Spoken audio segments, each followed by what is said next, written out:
What is going on, ladies and gentlemen? Welcome back to another Dragon Ball Sparking Zero video. I'm always so pumped to bring you guys good news and updates surrounding this game.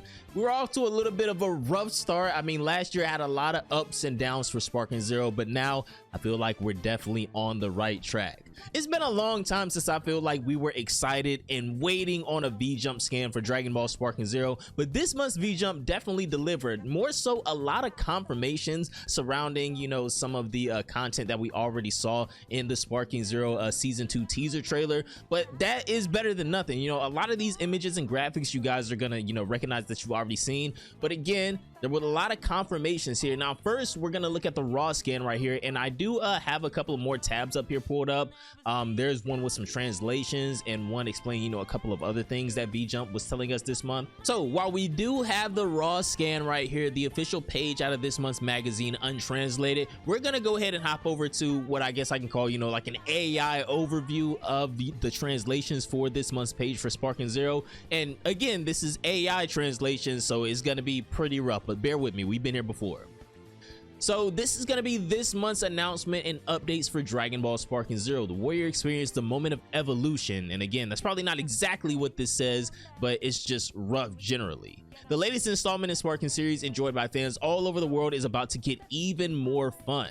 This is going to be a large DLC pack, and it's going to be, you know, rough estimation for when it will be released around summer of 2026. So this could be anytime between June and August, hopefully earlier in the summer. But these are going to be some of the characters we can initially hope to see, hopefully very early on. We have Super Saiyan Bardock right here. Bardock, who's already participating in the battle, can now transform.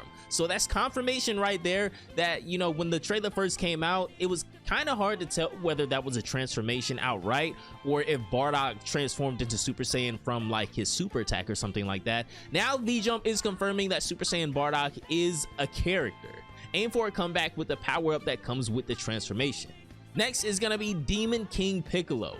Recreate the wide range attacks seen in the movie. Deliver a powerful blow to any opponent in your vicinity. What was Piccolo's signature attack? Like King Piccolo, what was his signature attack? I know he had the mouth beam, but it's been so long since I've seen like early OG Dragon Ball, I can't remember exactly what his attacks were called. And some of the biggest news down here so far, Super 17 will be a fusion character. Now this is kind of confusing right here, because I don't know if this means that we're gonna be getting Hellfighter 17 or if they're gonna make you able to put two Android 17s on your team at a time. So I guess that's another confirmation that we're still kind of waiting on. Down here in the description, it says if you put two number 17s on your team, they will combine during battle and become stronger. This is still really vague because I'm pretty sure, I could be wrong, but does 17 already have this outfit in the game? I don't know. I don't play androids, so you guys will have to let me know. Or is this a new costume that's coming to the game, or is Hellfighter 17 himself about to be a DLC character, and then obviously Super 17 will be another DLC character as well? I don't know for sure right now. Again, maybe if I was able to, you know, read the untranslated version, it would be a little bit more of a better confirmation, but right now it's kind of up in the air. We know we're getting Super 17 and he's going to be a fusion character, but how are you going to be able to pull that fusion off? So this says right here, with an overwhelming number of characters and stages with changing weather, this game offers the ultimate role-playing experience, and now it's even more powerful. Here we'll introduce just a few of the new features.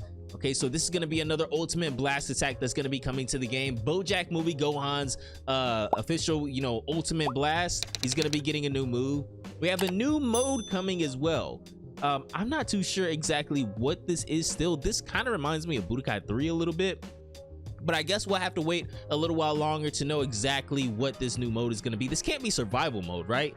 We already know that survival mode is coming over the spring. Maybe this is another new mode that's coming after the DLC already releases. I hope that's what this is, at least. If somebody has clearer translations of this, if this says survival mode somewhere on here and I'm just overlooking it, let me know down below in the comments. And obviously we know we're going to be getting new stages as well. Now the first new stage that we saw in that trailer was Kame House right here. Now, do I think season 2 of Sparking Zero's DLC is only going to have one new stage like season 1 did? I highly doubt it, but anything is possible. I mean, at this point, I feel like they know what we want, and it's a lot more than DLC characters. Last year, it felt like their one mission was to capitalize on the hype of Daima at the time while it was still, you know, underneath a year of ending. So I kind of get in hindsight why they pushed Daima so heavy over everything else that we wanted in the game last year. But now it's time to focus on, you know, building this, like building a foundation for Sparking Zero.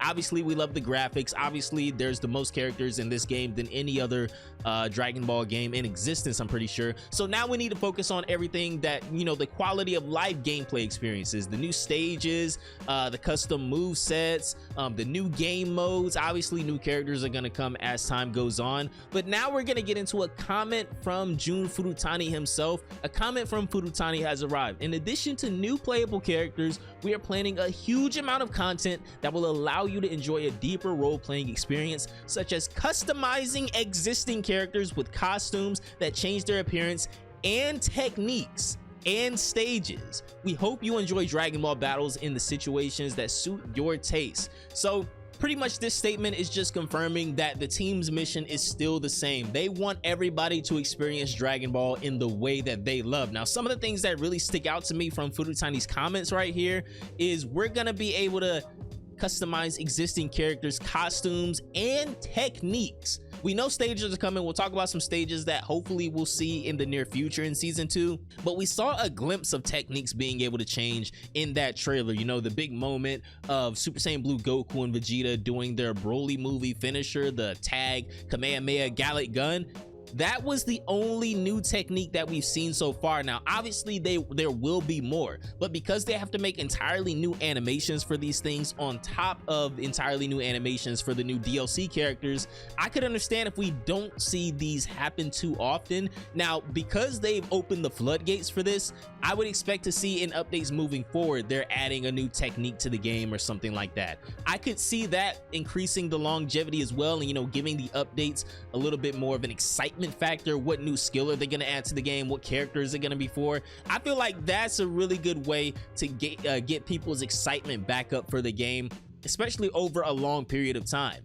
Now, when it comes to costumes and accessories and things like that, my feelings are still the same. There is a laundry list of costumes and accessories for literally every character on the roster that they could do, even if a lot of it is just like battle damage costumes and things like that. There's a lot of characters. Now, they went OD with the battle damage for Goku and Vegeta, obviously, but a lot more characters, they could just have simple alternate costumes like that. They could have alternate colorways on their main costume, like in Dragon Ball Fighters.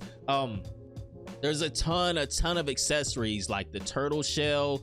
I mean, you could just go look at Xenoverse 2 and steal all those accessories. I don't think anyone would mind. Now, as far as stages go, we've made plenty of videos on other stages that we're hoping to see in the future of Sparking Zero. Combat House has always been on that list. I feel like that's one of the most important. The outside of the lookout, we already have the hyperbolic time chamber, but the outside of the lookout is also a very iconic stage, and this is another one of those points where you can just open up Xenoverse 2. Look at all those stages. We have Hell, we have Planet of the Tuffles. There's so many stages from just Xenoverse 2 that the Sparking Zero team could just take, and it would make for a massive DLC. So, taking all of that into account, I think Dragon Ball Sparking Zero is in a pretty good spot moving forward. Furutani himself just confirmed in this statement that they are focused on deepening the role-playing experience, adding quality of life updates. They're focused on more than just DLC characters, which I feel like was the downfall of Season 1. Season 1, literally outside of the first DLC, the Hero of Justice pack that had the custom battles, they had the customization for Piccolo, and it had, what, 11 DLC characters? That was a pretty good pack. It was only missing like a stage and it would have been fine. But outside of that, the last two DLCs were really lackluster. I know we got the new stage in the second Daima DLC pack. I mean, they went so hard on Daima last year and we're still missing Daima characters. That just doesn't add up to me. But that is gonna do it for this one, ladies and gentlemen. I hope you all enjoyed the video. Just another little quick update for Dragon Ball Sparking Zero. We're still here. we're just waiting on these updates to start rolling in. We're getting survival mode in a couple of months here, maybe even like within the next 6 or so weeks. We should be hearing something more about survival. And let me know down below in the comments if that new game mode that we're talking about in the V jump here was survival or if it was something else. But anyways, fellas, have a great day. Don't forget to subscribe to the channel, leave a like on the video, and I will see you all in the next one. Peace out, my boys.